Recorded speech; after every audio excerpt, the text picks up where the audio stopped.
Hello, my name is Marius Niculescu. I'm a co-founder of Applied Navigation, which is an aerospace startup company based in Washington State. Today, I would like to showcase our recently developed QuattroSim, which is a PC-based flight simulator that we gear towards small unmanned air systems or drones. We developed the QuattroSim in support of our future Quattro Autopilot product, which is going to be a generic flight management system for small UAVs. As part of the Autopilot software suite, the simulator will be used for primarily in the beginning for Autopilot software development, then later on for sustaining. So basically qualifying and releasing new Autopilot software versions. At the same time, the simulator can be used for operator training for Quattro Autopilot customers, as well as customer support. Some autopilot companies that activate in our field prefer to use third-party simulators, such as the open source Flight Gear or the commercial X-Plane. We chose to develop our own simulator in-house because it provides us with several advantages. First of all, this allows a much tighter integration between the software running on the autopilot and the simulated aircraft. So basically, we can have a simulated version of autopilot fully integrated in the simulator application. It also allows us to simulate not just the flight dynamics of the aircraft, but the gimbal camera payload that small UAVs typically carry as a complete UAV unit. It also allows us to support customers that have unconventional configurations. And by that, I mean not only unconventional airframes, but also unusual types of launches, such as catapult, which is actually fairly common for a small fixed-wing aircraft, balloon launches. So the aircraft is being carried to altitude under a balloon and then it's released, or tube launches in which the aircraft is being deployed from a mothership in a tube. It gets released, it deploys its lifting surfaces, eventually detaches from the drogue parachute, and then it flies away. At the same time, having our own simulation capability allows us to support simulation with multiple aircraft at the same time, which would be quite a bit more difficult to do with off-the-shelf simulator. So let me talk a little bit about the simulator application itself. So you can see here we have a scene generated. So it's basically an external view of the aircraft. There's also a secondary scene that you see here in the upper right corner, which is essentially a view from the simulated gimbal on board the aircraft. So we can pan and tilt and zoom this view. On the left side, there's a data window that shows some numbers, including current simulation time, the aircraft states, and flight control inputs, as well as a Garmin-inspired primary flight display that shows the attitude and heading of the aircraft with airspeed, altitude, and vertical rate tapes and heading tape. The application itself consists of a flight dynamic model that basically simulates the motion of the aircraft. So that has equations of motion, which are 6 degrees of freedom, rigid body, aerodynamics, propulsion, mass and inertia, as well as ground reactions. There's also code for various interfaces. So the simulated aircraft can interface. That means it can exchange data with either an integrated autopilot or an external autopilot. Similarly for the gimbal model that's integrated in the flight dynamics engine, the gimbal model can exchange data with a real gimbal or with a gimbal user interface.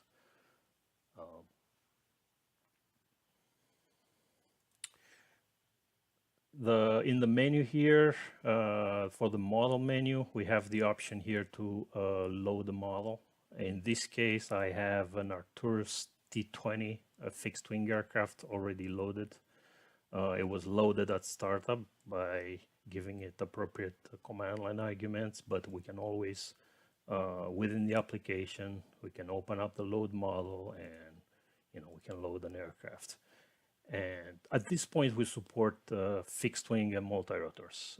We're planning to extend support for hybrids, that is fixed wing aircraft that has vertical thrust units for vertical takeoff and landing, as well as conventional helicopters at some point.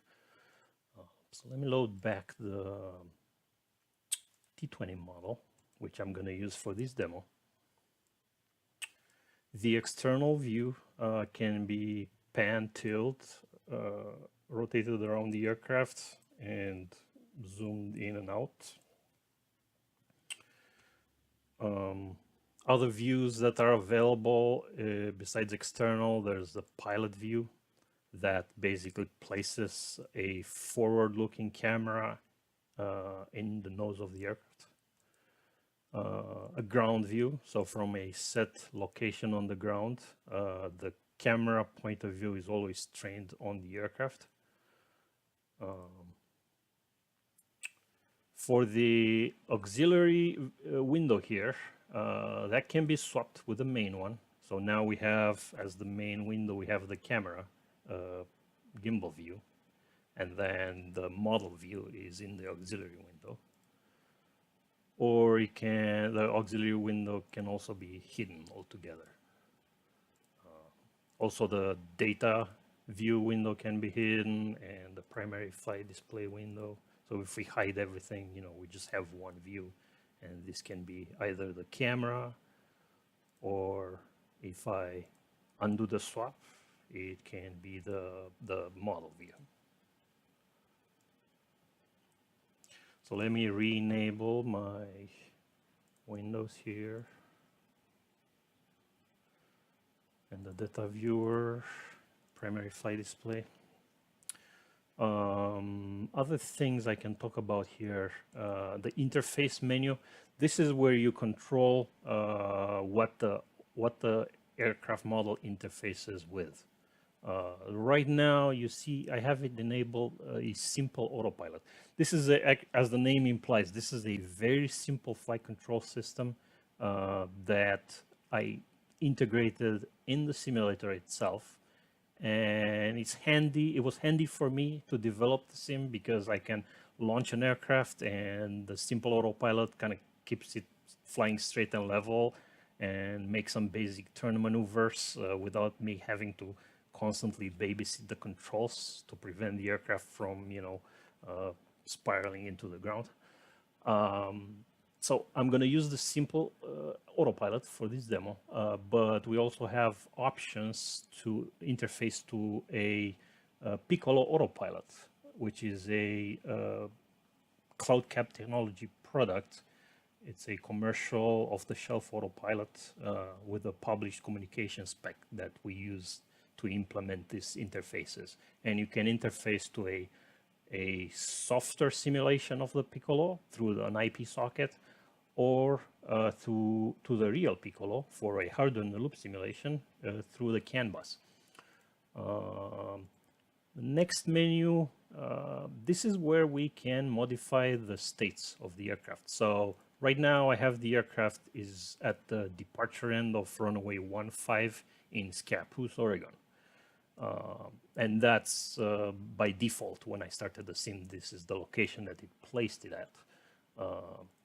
And you can see here in the data window, you can see the latitude, longitude, and altitude for that. So if I want to change the location, I can just go here and say, let's say altitude. We could use 300 meter. So that's gonna put the aircraft 300 meter MSL. So, and the Scapus airport is roughly at sea level. So we're roughly 300 meter above the same location that we were before.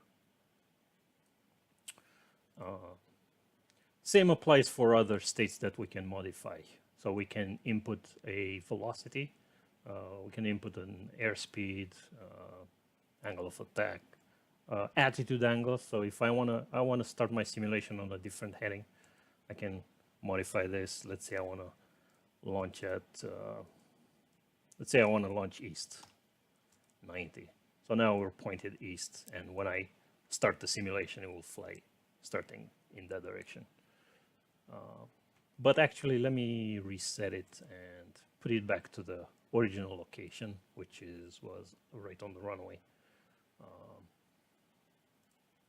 For the environment right now, all I have is background wind, so I can set a certain wind magnitude in meter per second, and I can specify a wind direction relative to true north. Let me set those for 0 for now. I will turn on the wind during the simulation so you can see its effect on the simulated aircraft. Yeah, that's about it. So for the UI, so let me start the simulation here. I have 2 controls for starting the sim, either start or launch. If I press start, it just drops the aircraft. So basically it starts, it's like letting the aircraft go. So the aircraft just falls to the ground and stays there. So let me stop it and reset it back. Launch, however, simulates a catapult launch. So when I press launch, it will apply a force to the airframe in the forward direction, and will do that for a certain amount of time that's meant to simulate a length of the catapult ramp. So it's a fairly short time, but fairly sudden acceleration. So I'm going to do that. I'm going to throw the aircraft in the air using this simulated catapult, which is not shown as a 3D model here, but believe me, numerically it's there. And we'll let the aircraft climb out and fly it on its own using the simple autopilot.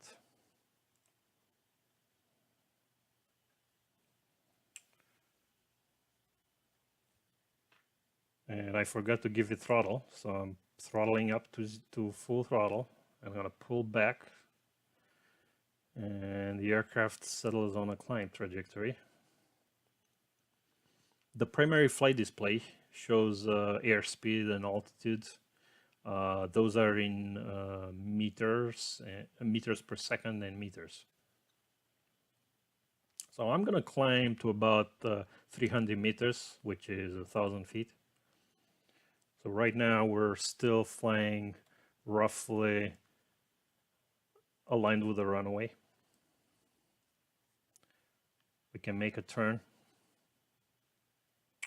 And I'm using a PlayStation game controller, in which one joystick is used for controlling the climb, descent, turn left, turn right for the aircraft, and my other joystick is used to pan and tilt the camera.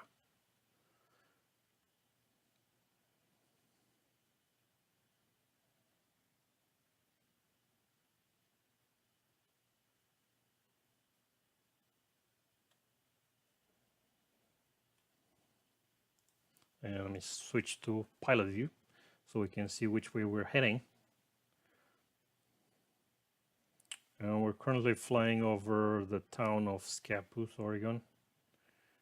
And I'm going to be turning south towards Portland.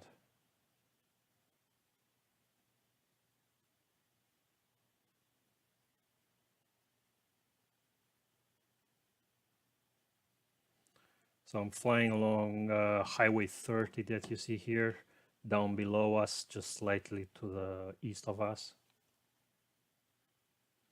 And we are at about 300 meter or 1,000 feet. So I'm gonna back down on the throttle. The throttle is controlled manually from the gamepad. I don't have a closed loop control on the throttle in the simple autopilot. I'm gonna put it to about 70%. That should give us about 25 to 28, I guess, meter per second, or 50 to 60 knots of indicated airspeed cruise.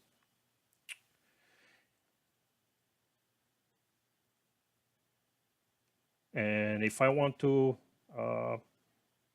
hold a certain location, I can just press one button on my controller and the autopilot enters, the guidance part of the autopilot enters an orbit trajectory. So it maintains a certain location, orbiting with a certain radius.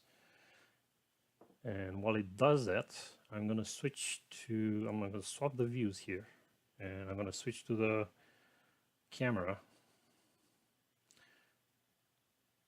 Zoom out a little bit. So there's Highway 30. That's the very large grocery store here. So I can, and if I press one button on the camera joystick, it locks to a geolocation. So I can, pan and tilt in rate mode, and when I want to stare at something, I just press the joystick and it locks to that geographic location. So now I can zoom.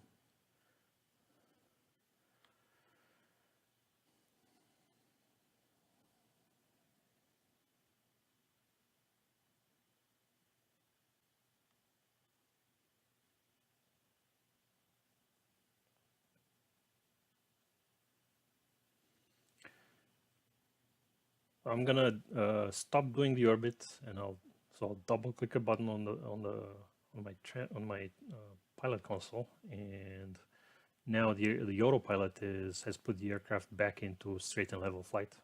So I'm continuing south along Highway 30. The gimbal is still locked to that location, so I can set the gimbal free here and pan back to the nose location. So that's my nose of the aircraft, and that's the highway underneath us.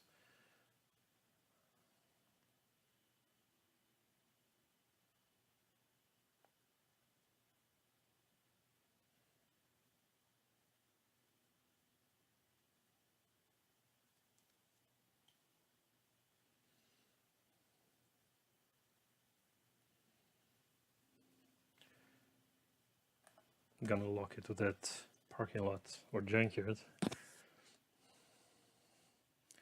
Put the aircraft in an orbit.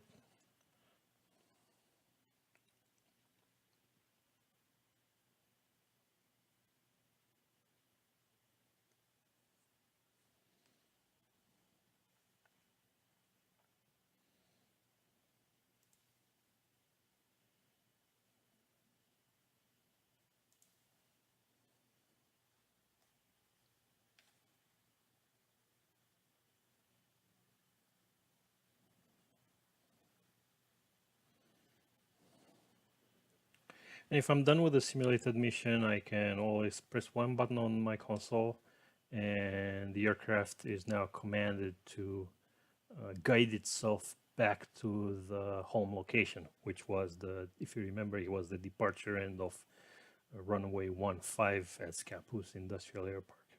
So now we're heading back to the airport. I'm gonna release the gimbal, zoom out all the way, 60-degree field of view.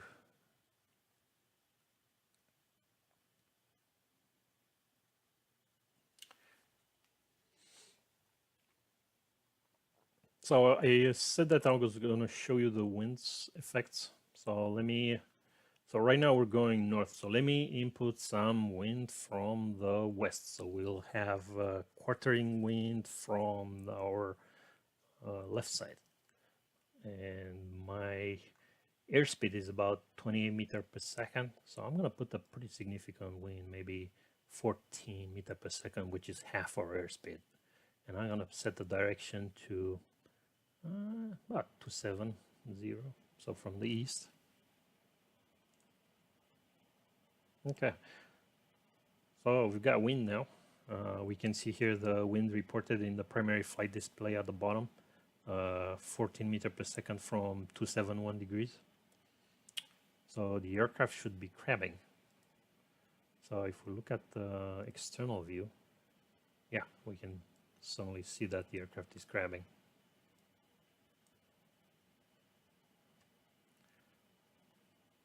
So 14 meters per second, that's about 28 knots of background wind, which is a fairly significant breeze for low altitude.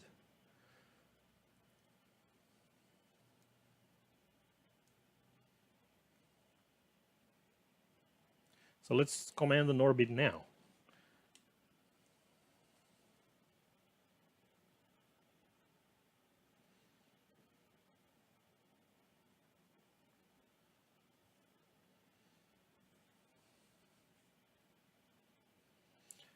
So we can look now at the bottom of the PFD. We have the true airspeed and the ground speed, and we notice the difference between them. So the aircraft just went through a high ground speed, so it had tailwind, and now it's turning back into the wind. Bank angle is being reduced since the aircraft now flies slower relative to the orbit that it's trying to make. Then the turn rate that it needs to maintain the orbit is less.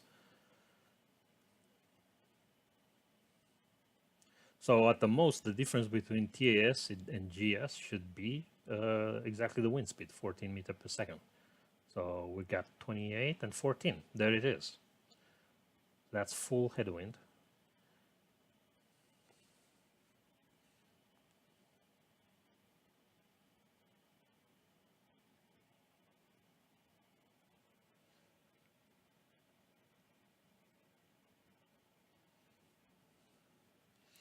And we can see in the camera now the aircraft is within our view.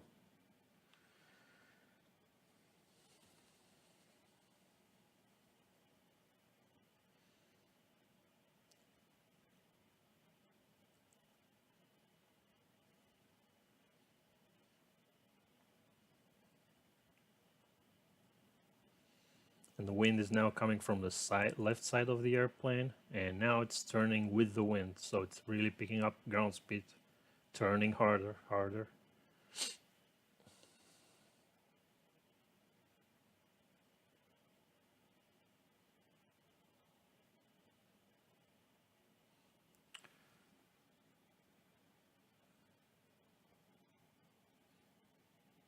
And we can even do some gimbal tracking while we're doing this orbit in very high winds. So I'm gonna lock it to that house over there. I can just zoom in.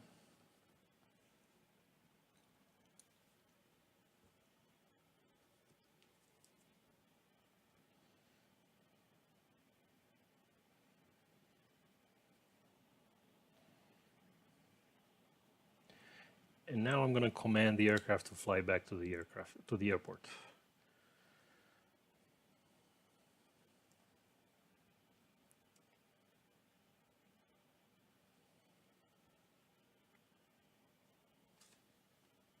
We're flying right over that house. Zoom out. Let's unlock the gimbal and let's move the gimbal view towards the airport where we're really going.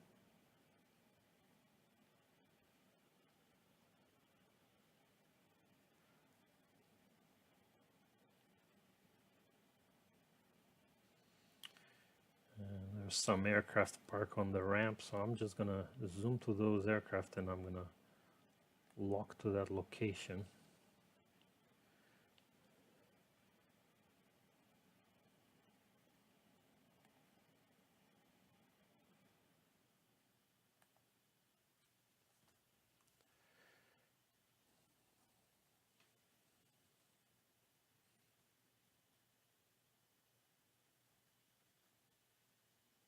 Yeah, so that kind of concludes our little display of the QuattroSim, which is going to be part of the software package that will come with our future Quattro Autopilot. If you have any questions, do not hesitate to contact me at my Applied Navigation email address, which is Marius, Marius, @appliednav.com. Thank you.